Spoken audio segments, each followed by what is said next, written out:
Welcome to Rangers Radio on the Match Day Show, the world's one and only unique live phone-in show for Rangers supporters all over the world.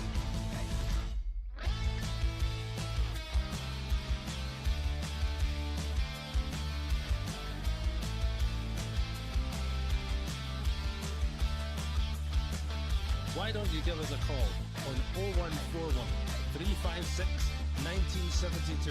It's your show, it's your platform. Let's hear from you.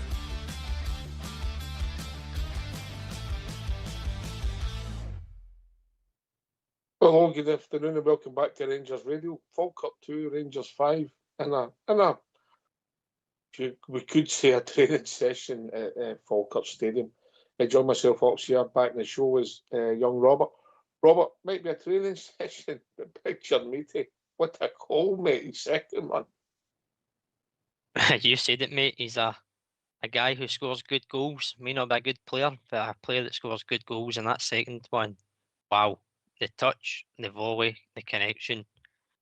Well worth the hat-trick, that's for sure. And listen, if there's an atmosphere, a tempo to an end of season game, it was that one. I don't know about you, but it felt like these seconds were going as slow as ever watching it.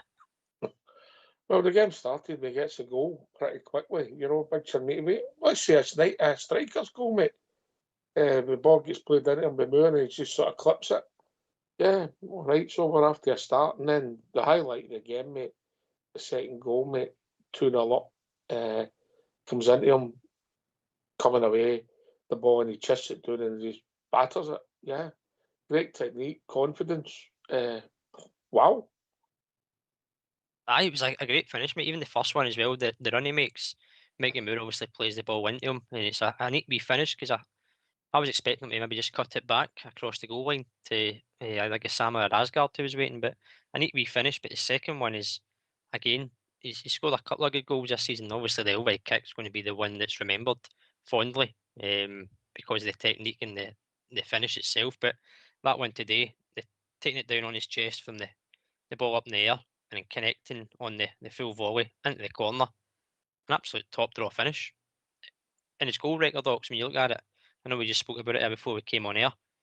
His goal return, when you look at it, over the piece, isn't a bad return in the first season, but there is obviously a lot more improvement within the player himself. I think he has improved, mate. I think he has improved dramatically since Christmas time, mate. Hmm. Up until Christmas time, I didn't think he should be playing in the Rangers first team, and then I think it was, don't know if it was St Mirren at Ibrox. I think we might have won, and he had the shot, the fresh air shot, and there was a sort of gasp in the crowd, and he thought the boys shot, but no, he bounced back, mate, and got his goals at Parkhead, and for then he's looked a handful, even in games where we're no one, mate. He's been one of our better players. He's 21, 22 next week, and up until Christmas, a joke, after Christmas, looks as if he could be an asset, bizarrely, mate. He's just got to keep that consistency going and obviously add more goals to his games and overall play. But I agree with what you're saying, particularly from the January, and then obviously that game at St Mirren at Ibrox. That kind of was a turning point, and he obviously got his goals the following weeks, Celtic and Hearts. And from there, he's looked a better player than what he first was. Yes, there's been drop-offs and there's been dips in his performance. Which player hasn't this season? But if he can kind of keep that level of goal scoring up and then add to it as well, then there's certainly a player in there. It's just consistency again. Aye. But you get away with murder as a striker when you score goals, mate. Your player sometimes gets forgotten about, if that makes sense, yeah? Oh, aye, absolutely, yeah. As a striker at any club, but particularly at Rangers, you're always remembered for your goals and the goals you score, never your general play. And you say you can play the best game and not score, and people say you've not scored in so many games, but you can have a terrible performance, score 2 goals, and it could win a game, and you become a game changer. So we're 2-0 up, and you're thinking, well, we're coasting here, we're going to even toast. You know, it was like a defence against attack for both teams. The ball wasn't in midfield much. And then there's a pass back with Romans. Yeah, it was slightly heavy. Yeah, you were taught a generation ago and 2 generations ago, never pass it back to your goal, on target of your goal, and Romans plays it back. Modern football, doesn't seem to take place. And Jack Butland does what Jack Butland does. Can't he move his feet and the ball ends up in the net, mate. Shocking. It is, and listen, we've spoke about Jack Butland over the course of the season. He's bailed us out a lot of times, but there's been a lot of flaws in his game as well. And one big flaw is he's not good with the ball at his feet. I don't like to see the ball going back to him. Our players know, and our coaching staff know that he's not comfortable with the ball at his feet, and he's shown that with the amount of times he's been closed down or distribution. So there was a lot of force in the past. The pitch doesn't help, but there's no excuse. He just takes his eye off it, and it's back in it. And then you go, not again. Surely not again. Aye. So it was 2-1 and they had made a shot at goal, mate. So then they came into it a bit, if I'm honest, mate, and it was still quite open. We were springing on them a few times, and then we get to the third. My initial thoughts were it was offside. And I'm going to say something here, mate, and I want your take on it, mate. My initial thought was, oh, this could get chopped off for offside, but you got to view it. And then see when they did show us the view of the goal, mate, you seen everything that's wrong with Scottish football, with their lines. Now, the goal might have been chopped off. It was given to us, I'm still saying, the farce and the setup and this, I don't know. Let's say it was drawn freehand and no way a T-square, their lines across the pitch, mate. I don't know, mate. If you've not got the right equipment, don't use it, mate. It's just amateur. Oh, as I'm with yourself, mate. In the initial viewing, even after seeing the lines drawn out, I was still thinking it was offside because he did look ahead of play. He was leaning forward, Chimity. But listen, they get the goal, and it's actually a well worked goal. And Gassama does well. The way he kind of rolls the ball with his studs creates that bit of space, and he hits a shot with his left foot. So it turns out he actually has got a left foot. I was surprised at that, but I think that's what made the ball kind of squiggle a wee bit. But you're right with the technology and the VAR, everything else in between it. You can go on all day, you could do a full week of shows on VAR and everything else involved with football at the minute, but I didn't. I'm still not convinced, to be honest with you, Ox, that it was onside, but we'll take it. Aye, and what I'm saying is, if Scottish football can't do VAR right, don't do it at all, or don't use the bits you can't get right, mate. So we goes 3-1 up. Yeah? Yep. Yeah, so we goes 3-1 up, and you're thinking, okay, the pressure's off. And then we get another goal, and VAR's involved again, mate. Now, I thought it was Diamandi they gave the penalty for. And I'm looking, I'm saying, I don't know if that touches Diamandi's hands. I've looked at it. And then I believe I get informed it's because of Conor Barron. Well, Conor comes flying out like Superman, mate. A small Superman, I may add. And I've not seen it back to see if he did touch it or no, or just touched it or no more. If he did, it's crazy for him, mate. And if he didn't, it's bizarre what the penalty's given, because I don't know. But they gave the penalty and didn't seem to be a long complaints. He's come. I don't know if you watched it, mate. The way he came out, mate. Even if you miss the ball, the way he's came to hit it, and it does accidentally hit your hand, it's going to be a penalty kick. Yeah, you know, just silly play, mate. Again, I thought Conor didn't get involved today, but I couldn't really blame him because there was nobody in the midfield involved apart from Diamandi running with the ball. And I know you've got a comment on Asgard, but it was a silly penalty give away, yeah. It was again. I'm yourself. The way the commentary was going, it was looking at Diamandi, but when the referee went to the monitor, they froze the image on Barron, but they were still speaking about Diamandi. And when I first seen it again, if it was still under the impression that it was Diamandi that was getting penalised. It hits the Falkirk player's hand, then Diamandi's arm, but he's on the turn. But at that point, I still didn't know about Barron's involvement. I couldn't tell if he touched it or not, mate, even if it's a skiff. But listen, it's a VAR decision. Again, questionable. I just don't know where it was, but there's no excuse. If it does hurt his hand, coming out that, you're making yourself bigger. That's against the rule book when your hands are up that high. If it hits you, you can't have any complaints. But even when it was given, you seen Barron, the camera turned to him. He didn't protest or anything, so that tells me it must have hurt him at some capacity. Aye. Well, people will argue he's unlucky, but the reason he's had bad luck is because of the way he's approached the header, mate. With his two arms above his head, yeah? Yep. well, we touched on it in the pre-show. The midfield can't win a header, and Conor Barney's not known for that. He's not the stature that you'd expect somebody to be doing a defensive header from a set piece. You'd probably imagine him running about the edge of the box, kind of blocking runners. To be in the central zone, he's obviously trying to make himself bigger by going up the way he has. But if it hits your hand, there's no question marks about it. But on your point about Diamondi, I think he covered every blade of turf. We'll say, won't say grass because it's natural turf. I thought his running and energy was quite good in the midfield. Still that kind of lacking end product in his play, but overall, I thought he done a not bad shift in the midfield. And Asgard, as you said, mate, 15 minutes it took for Tello Asgard to get his first touch of the ball. And think of the position Wow. he played. Wow. Say that again, mate. 15 minutes it took Tello Asgard to get a touch of the ball. Yeah.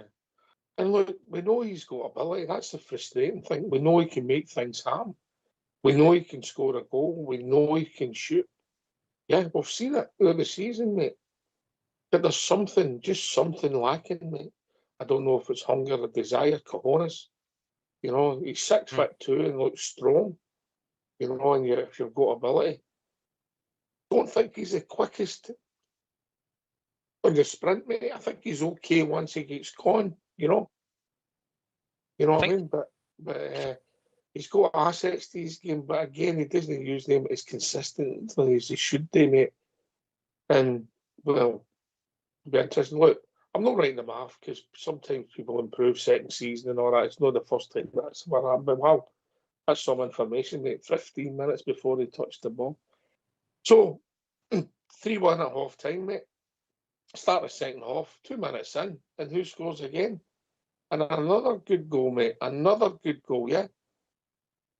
Aye, it was a good play initially, and then it obviously goes out to Romans.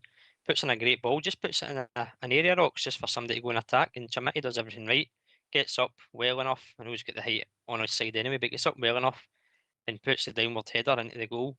And I kind of that settled it, I think, for me. Ox, once it went 4-2, I know they kind of came back into it at 2-1 and then 3-2, but 4-2, it just felt that was it. The tempo the life had been sucked out of the game at that point, and it kind of just tickled over until full time, if I'm being honest, mate. But a good finish again from Chamiti, another hat trick. Well, we were. There was a couple of times, mate, after that. Yeah, it was a good goal and a good header, mate. A good centre forward header. He's up, and obviously he's got that height and power, mate. And we know he's athletic, mate. So he's up. He's got a tap and a header and an excellent goal, mate. What a hat trick and a normal. If it was the first game of the season, you'd be raving, yeah. Knowing the circumstances it is, mate. So fair play to the big fella and deservedly for me, man of the match by a distance, mate. By a distance. Aye, again, I think that when you score 3 goals, you're probably going to get it. But I thought his overall play, there wasn't, again, it's hard to judge exactly who had a good game, who had a poor game, because it was a end of season game that was that tone from the get go. I know we get quick fire goals, but the atmosphere, it was just an exhibition training match almost, just possession and passing it about. But he worked hard, he got his goals, got his just reward to be being in the right areas at the right time. Diamondi worked well in the midfield with his energy as well. But aye, listen, if a striker scores 3 goals, and as you say, it's a mixture of 3 goals, then it's a good variety and well done. Hopefully, come next season, he can continue where he's left off today. 15 goals, mate. And listen, he was involved in the other 2 as well because it was him that was brought down for the penalty. And it was him that put the ball in for Gassama. Aye, the ball for Gassama was actually, as I said, a good wee kind of pick out as well. And then for the penalty, it's that run again, similar to his first goal, he just goes across the defender and he feels a nudge in the back and goes over. It's a penalty. I'm not saying he's won it, but it's good central forward play. And it's a great run, by the way, from Gassama down that right hand side. That's the Gassama we've not seen enough of. Mm-hmm. I thought he was okay today without being outstanding. So, but the only thing that worried me, that even though you're right, the Kim sort of did Peter, they had, well, one could have been offside with the one that boy put right across the box. Could have been, but if they touch it, it's a goal. And then the other one, I think it's Butland does all right, but the guy should score. And I don't know what Aarons and Fernandez were doing. And I think Big Fernandez is on the beach already, mate. Yeah. Yeah. I think when you watch it back, if anybody is watching the game back later on, Fernandez is in the right position, but then he gets attracted to the ball. He doesn't need to go there. By going over towards the ball, he leaves that space for Calvin Miller, who probably should score. Button does well to make himself big and make the save, but he probably should score. But that's something I think that's, whether it's rawness or just general not reading the game or the play in Fernandez's game, sometimes his positional can be questioned. He's got all the assets in there. He's got the height, he's got the pace, he's got the power, but just sometimes his positioning and understanding, reading the game, you can see the rawness he's got for a young lad. That may come over time and experience in game time, but you can't get a win. I know it's an end of season game, but if that happens consistently, that's where you start to find flaws within your game and you get punished for it. Yeah, yeah. Well, what is that? 3, 6, 8, 11, 15 goals in 6 games we've lost, mate. Yep. Yeah, At the wrong time of the season as well. yeah. You know, Any time of the season is not good, but particularly at this stage of the season. and what we scored, 12, 11, 13, 14, 15, 16, 16 for and 15 against, mate. Not great, That's- is it? It's not good 16, enough, no. yeah. We're scoring with the piece, mate, but we're not keeping them out, mate. Collectively, you know, and obviously Fernandez wasn't culpable for any of the goals today, but I don't think he's been great the last few weeks. We were right. Well, Juanes was right about the setup. The Jigger playing it right back, and he looked okay to.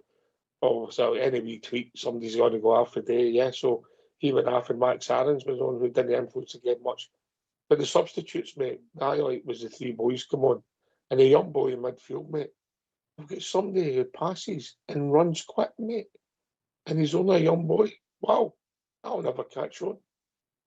That was good to see. I think obviously once that 5th goal was in, it was obviously the right time to bring them on. I think there was probably, you probably could have brought them on a bit earlier, to be honest with you. But if Motherwell, Falkirk get back into it and made it 4-3, then you've used your subs and you don't want to be kind of sitting on that knife edge. But 5-2, you've got a comfortable lead.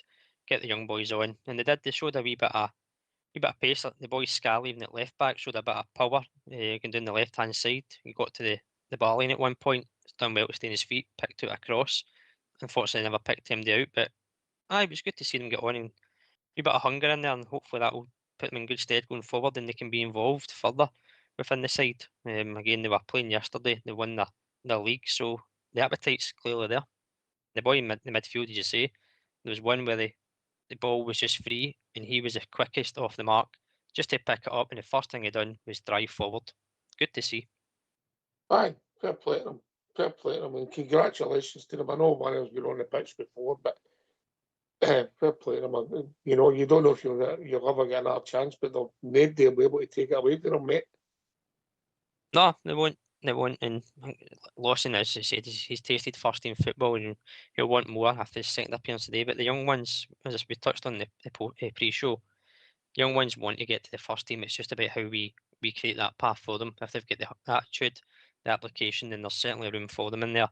And they 3 guys today showed that there is the chance to get into the first team. It's just about when you get there to show what you can do and make a stake for a jersey. They're still young. There's still a long way to go in that game. Of course there is, but it's always good when you've got that in your game to go forward. Yeah. It's fair play to them. Congratulate them. Congratulate them. Only thing I will say, the young boy in the midfield, mate. Again, he's only young, but we'll see how he fills out. You know, because he did look a bit slight to be playing, particularly in the league we play in. But if he's got that ability that he's shown tonight, he's got a chance. And that's the biggest compliment you can pay anybody so young, you know. So good on him. Good on him. Right, I'm going to Chermiti, bang, man of the match. Past match for me, Diamondi, and possibly Mikey Moore and Romans done okay when I'm talking about at training pace. The rest of our team, we're going to need a lot of surgery, mate. A lot of surgery. Gasman done okay as well when he was getting the ball. He wanted them. And was involved, showed a desire. Maybe he could have done better at times, but he done okay without being outstanding. But I think going forward, we're going to need a goalie. Jack Butler's got a year left in his contract. I don't know if I'd be extending that, but I think we need a first team goalie when Jack becomes number 2, and then we have to point to bring somebody else in. We're going to need at least 2, maybe 3 centre halves, mate. Yeah, because I don't think the 2 on the park, Tachiga, what happens to him? He's no player now. He's gone. So we're going to need 2, maybe 3. And maybe one of them, if one of them can play fullback, etc., we're going to need some fullbacks because we've only got Romans and Sterling at the club now. So that's an area. And then in the midfield, we are short. We know we've been short. We might need at least 1 or 2, and I'm talking first team players here, Robert. Mm-hmm. Yeah, 1 or 2. We're short on the right, and we're short on the left, and Gassimer can play it. By the way, fair play to him. As much as we've criticised him, he's played in every league game this season, mate. Which is we can't say that he doesn't turn up for his work. It's been criticism I've gave to other players, but he's been frustrating at times. But he's turned up and been available every game. So that's an attitude that you like. He's just going to get another attitude into his game. So we're short both wings as well. And depending on what happens with the centre forwards, if there's anybody who moves, etc., we'll still get 3. So I don't know if that's the priority. But we need, and I'm not talking about squad players here, we need about 7 first team players, mate. That's a lot. And by the way, we would have needed them whether we had lost the 4 games or no, mate. Aye, of course we would have. And we know there's, if the players going out on loan, there's 6 they are getting back. So right away, you're losing that in your squad. But you say when you go through each position, the strength, the depth, then you've got to have the numbers there to fill. And when you're talking first team players, you probably are talking about 7 minimum before you even consider your squad players. So it will be a busy summer, and hopefully we get the right additions in. And that's something we're going to have to get right, is the additions in the summer. Whether that's under Danny Rule or not, we'll wait to see, really. I know he's been given the vote of confidence, but we've heard that before, but we'll wait and see. There's going to be a lot of speculation between now and the first game of the season. But when it comes to player recruitment, we've spoken about it umpteen times in this show, player recruitment is key. As Carl said earlier on, you can have any manager in the world, if you've not got the right team, you're not going to win anything. So let's hope this summer is a good summer in terms of players coming in. And players going out as well. There's a few players that will probably need to go off the books, haven't been featured, haven't been involved. So it is a clear out and is it a rebuild or is it just a refresh? Depends how you term that in numbers. Right, we'll get the phone lines open, Jess. Yes, mate. Let's hear from you. While you are sitting listening on your own, why not take part and give us a phone? We would love to hear your points of view, so get off your bum and call 0141 356 1972.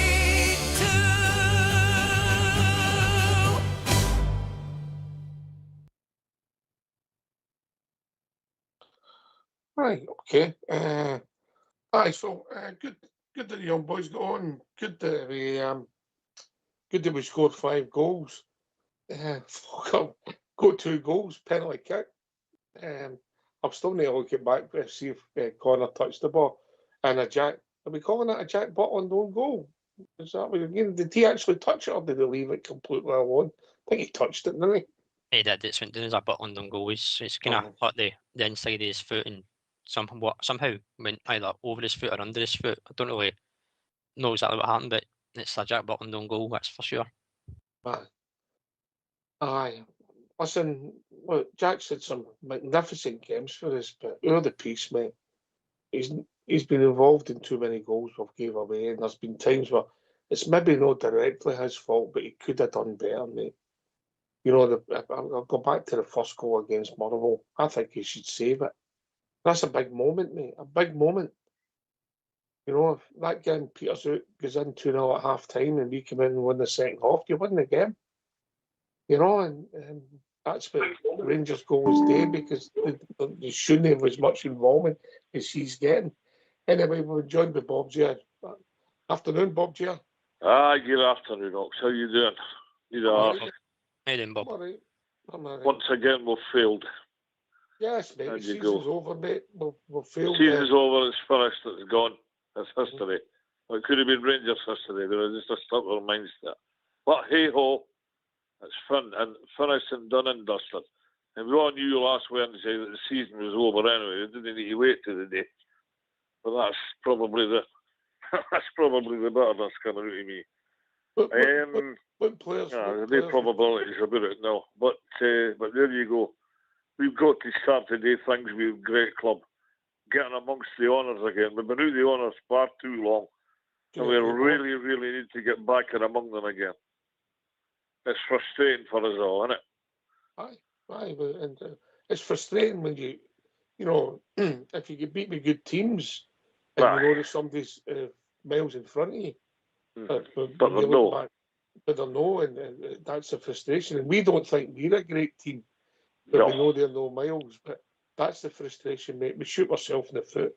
Aye, it's the officials that are frustrating and all. Well, there is but that, that's all been spoken about and discussed. And you say the season's over, we just have to lift ourselves and go on with next year and try and do better. Here. So, got two Roberts.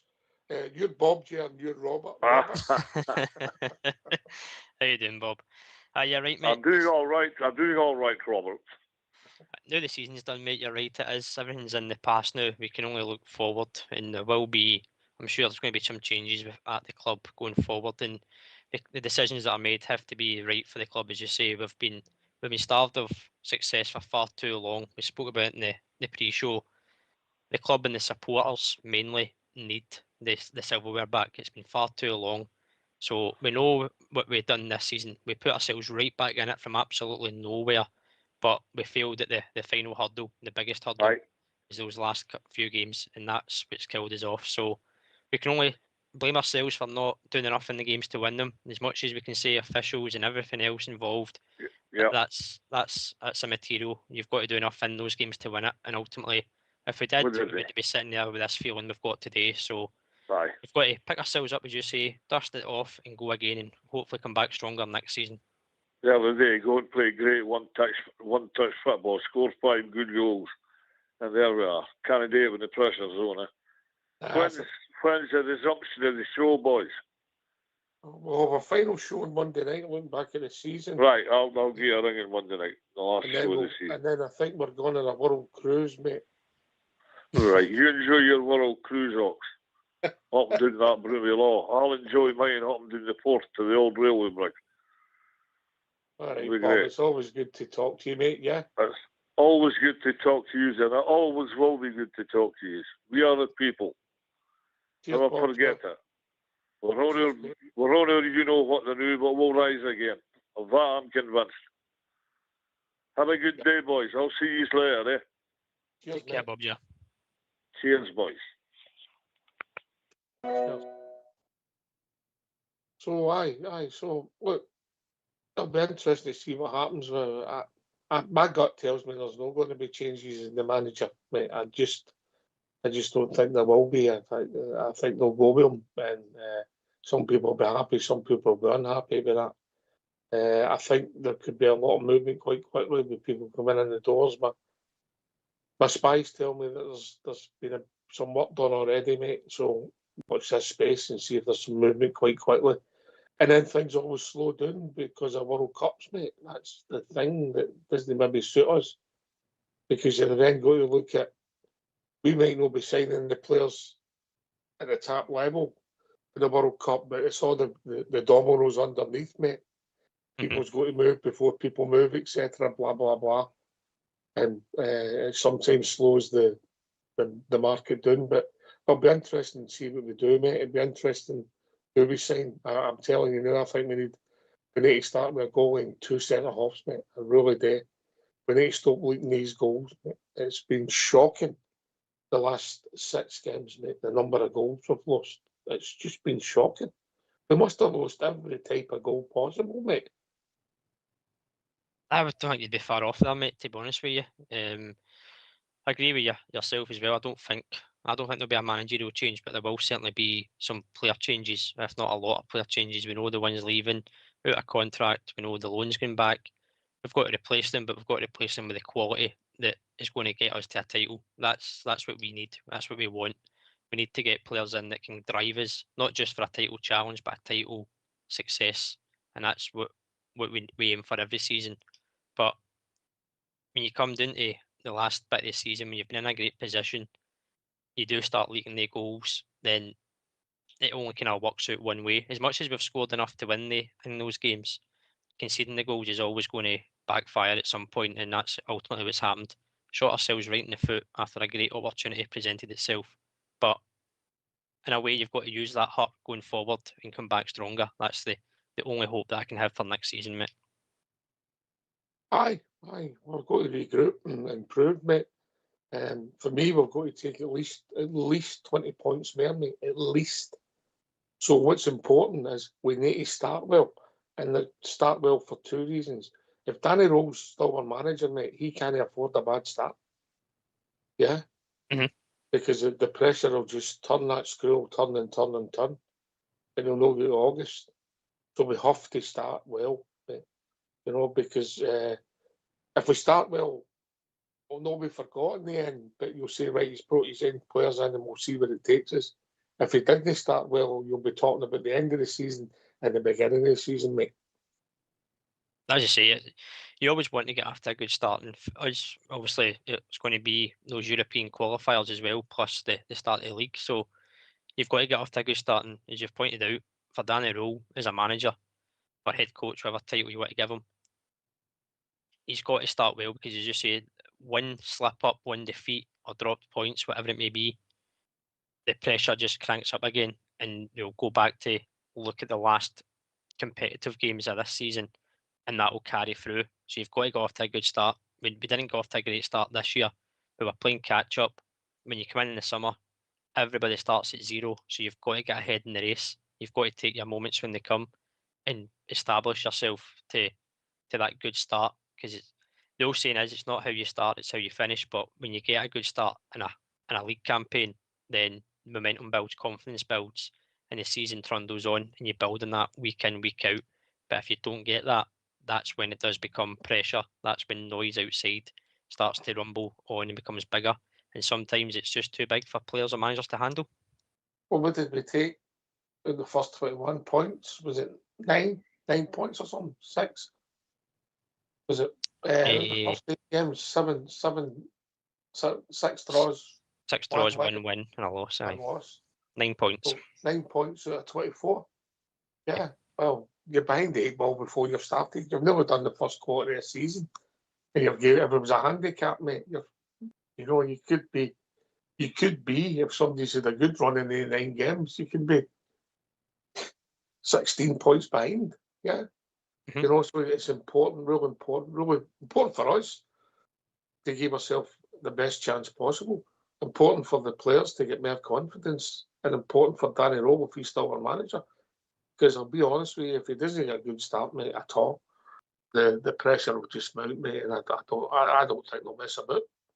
I think they're different animals, because this, if we've had it finished and lost it and say a goal or goal difference or something like that, and we got ourselves in a chance, he'd have been getting patted on the back for where we came from. But that'll no matter now we got close and blew it in the 4 games. It'll be that we lost the 4 games and he needs a good start, mate. Without a doubt, as I said, that pressure just does intensify when you've kind of had that end of season run we've had, and if you don't start well. But to a degree, I do, to an extent, I agree with what you're saying. In fact, that the owners wouldn't mess about if we don't get a good start, because we've seen it with Russell Martin. We knew it wasn't working. We could all see it, and he could have been sacked before he was, and we probably missed out on actually doing it quicker, which may have helped. It may not have. In hindsight, you never know. But you can't do it too late. You can't do it too early, in my opinion, either. But when things aren't going well, and there's a moment or a time that you think's the best interest for all parties, then you do it. But Danny Rowe, listen, if it is the owner backs him into next season and he starts well, then suddenly the feeling changes. But Mikey Moore said it yesterday in his press conference, and it's a quote that stood out for me.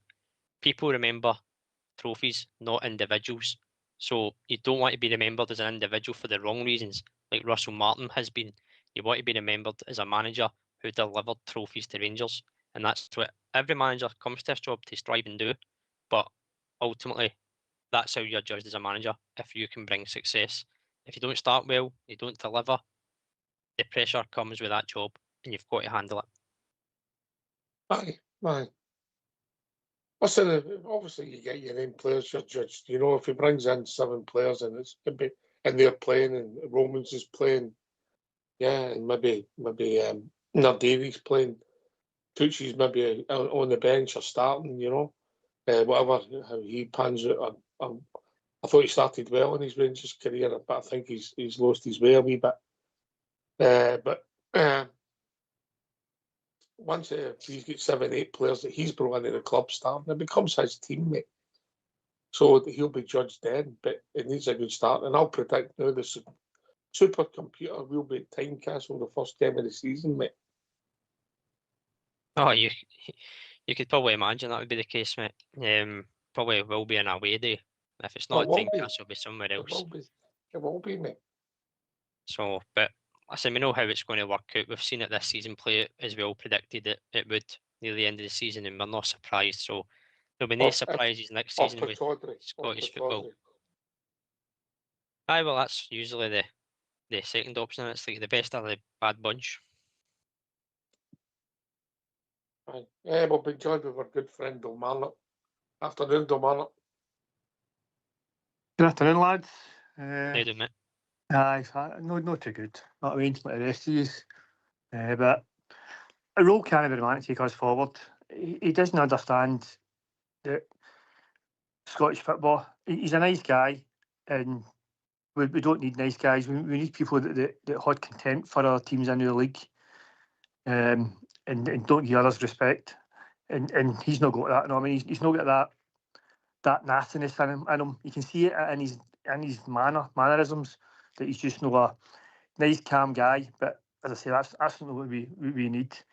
And I actually blame Tav for a lot of this collapse in these last 5 games, the last 4 games. Sorry, no counting today. I think it lies at his door. Coming out on Instagram, going on about he's leaving and all that. No, he's letting the club know.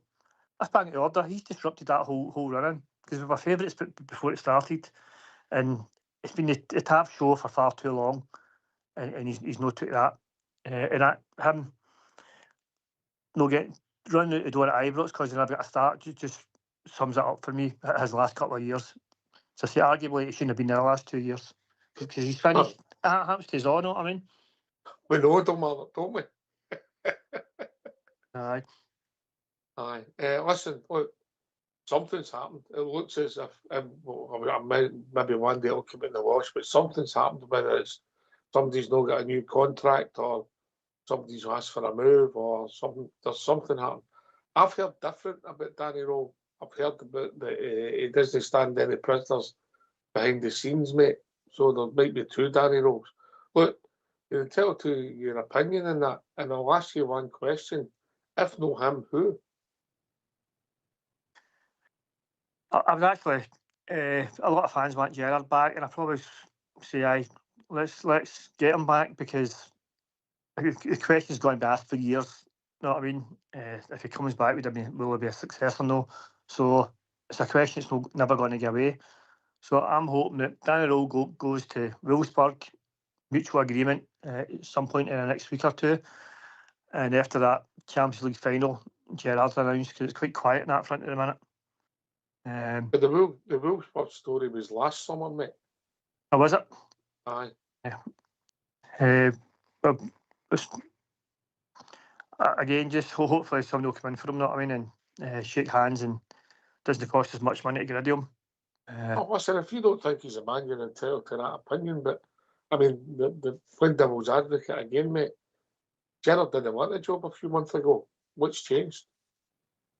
Thelwell, he didn't want a job because Thelwell was running the show, wasn't he? That's a fair comment. Robert? How you doing, Kilmarnock? Good to hear from you, mate.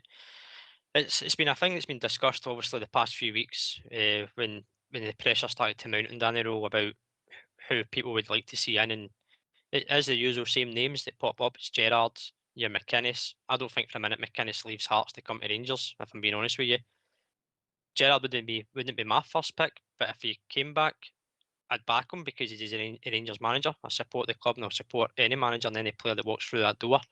But I don't know if he is the one to change it and take us forward, mate, if I'm being honest.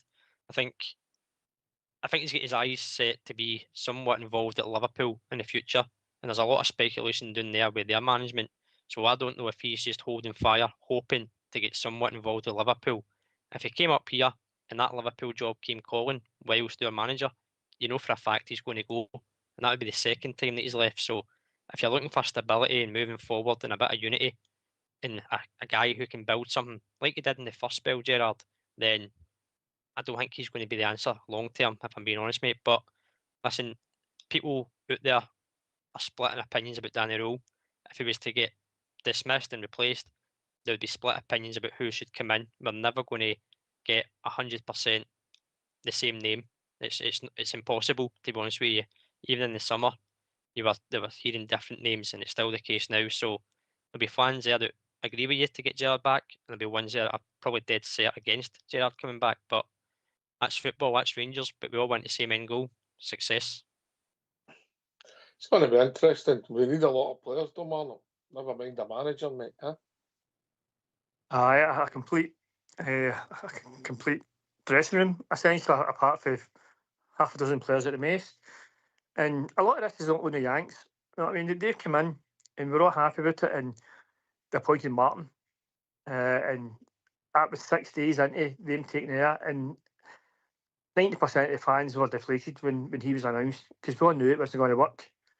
And Thelwell going on about how he was the greatest coach he's ever seen, that, wasn't he? So then they got shot him and Thelwell and Stewart away and Martin, obviously. Then they've tried a young coach, and he's failed as far as I'm concerned, because see, you look at the amount of points accumulated since Martin and Neil came in, then he's failed. And again, I think he can do the stats against the top six in the last 15 games. It's abject failure, only as much as he got his back in it. The failure in all the matches don't lie. He's failed. You know what I mean? Big time. Well, up until 3 weeks ago, it was a success, mate. And then he's ultimately failed because we lost 4 games in a row, mate. That's as simple as that. Yeah. And statistically, yeah. Aye, business end of the season. He's failed. You know what I mean? It's not how you start or how you're jogging along during the season. It's how you end. And he's failed there 4 fences. All you can ask for, and especially in a competitive league, is you get to the running, you've got it in your own hands. And we had it in our own hands. I think 4 wins and a draw ultimately with the one as the league. I mean, we lost the 4 games, but the man we've shipped some amount of goals in the last 6 games, mate. Frighteningly bad. You know, and when I watched the day, I know he's not played a lot of football. John Souttar's not the answer. If Scotland take him in the World Cup, well, they're full then, mate. I know he does all right for Scotland, but I watched him. I think the boys lost all confidence, and he's not the answer for us. Thankfully, we've only given him a year's contract. You know, and I think we need a goalkeeper and 2 centre halves just to start with, Dunbarnock. Aye, it's frightening what we need to do. There's some quality left there, but again, there's big money for Raskin and Fernandez and Chambiti. They'll all go because the Yanks will because that saves us spending more money, because we'll all be happy with new players coming in. You have to say there's 6, 7, 8 players worth 5 million plus. See me personally, mate. It's only me personally. Other people might have other ideas. As we sit this now in the last 5 games, mate, or 6 games if you like, Raskin was good against Falkirk away the last time. He's never kicked a ball in the other games. I know he went off against Hearts, we've not seen him since. I think it's the ideal time to sell Raskin. Then you're up against Chermiti and Fernandez. If I had a choice, I'd keep Chermiti and get another centre half. I don't think Fernandez is the answer defensively. I think he's a right entertaining centre half, but he looks really raw. And if we get a deal, if somebody did come in with crazy money, I wouldn't shed a tear, mate. Robert? Every player's got their price, Ox. We've always said that. And if money talks in this industry, the way modern football is, and sometimes you can't say no to an offer, whether it's a player that you think is going to be great in a season or two, to reinvest and refresh your squad, you've sometimes got to take it. And every player's acceptable to a transfer. Nobody's. You could go through the squad there and you could say who could we not afford to sell. That's a tough question. There's not really a standout answer, if I'm being honest. Who could you afford to keep? So that says where we are as a club. But the man looks right. There is a few players that people might become calling for, and if the offer's there and it's right for all parties, the club, the player wants to go, whatever, sell them. You've got money in. You go and get maybe 2 or 3 players in with that transfer value. Fernandez is raw. I said it in the start of the show. He's got the attributes. He's got the pace, the power, the height. He's got the confidence to play with the ball at his feet. Likes to get it drive into midfield or beyond with it. But his positional understanding, reading the game, that's his flaw. And I think if he was to move to anywhere with any of the teams that's reported interested in him, I think he'll find that he's a long way off where he thinks he is. Aye, right, okay, we're going to wrap up. Domano, last word for your good self. And by the way, thanks for all your support over the season and the years, mate, and the years.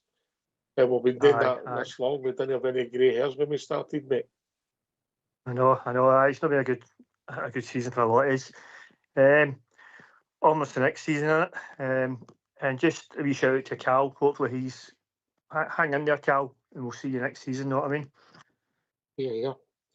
I don't think some of these players and people in the club will realise what it means to some people, Domano. Okay? I really don't. No, absolutely not. And as it's the way of life, know what I mean? And as real life, because most of us do think about the Rangers every minute of the day. Know what I mean? It's not they're getting away from it. And a lot of the players just think they're better than that as well. So next season, that's all we can do. Hopefully, the Americans learn quick on the job and get the right man in the job. And if it's Danny Rowe, I'll back him. But if it's somebody else, Look, then if we'll it is get back. Danny Rowe, mate, he's going to get a good start. That's what I'm saying. I said it earlier on. He's going to get a good start. The good start gets rid of this bad end. Mm-hmm. The bad start, the two come together. There's only one thing going to happen. Rightly or wrongly, that's what will happen, mate. Yep. Pressure's on him right away. You know what I mean? So, well, thanks for having me, lads. No, anytime, mate. Anytime. Speak to you soon, bro. Okay. Right, bye for now. Robert? Aye, good to be on with yourself again, mate. Bringing the season to a close. Been a long season, as you said in the pre-show, roller coaster of emotions, the lows, the highs, and that's just Rangers. That sums it up where we are as a club over these years, mate. But we've come back stronger before. I'm sure we'll come back stronger again. Just like to thank yourself and everybody at Rangers Radio again for being here week in, week out, as much as we can to provide this platform, and obviously the techie guys, Fox and Old School Blue in the background. Without them, there is no show, so well done to them for yet another full, continued, committed season, mate. Yep. Listen, thanks to Bob Chair and Domano for joining us. Your good self for doing the show. Fox and Old School Blue in the background. Rangers Radio will be back Monday night for the last show of the season, talking about all things Rangers, looking back at the season, looking forward, and you never know, there could be breaking news. Thanks for listening. Take it away, Old School Blue.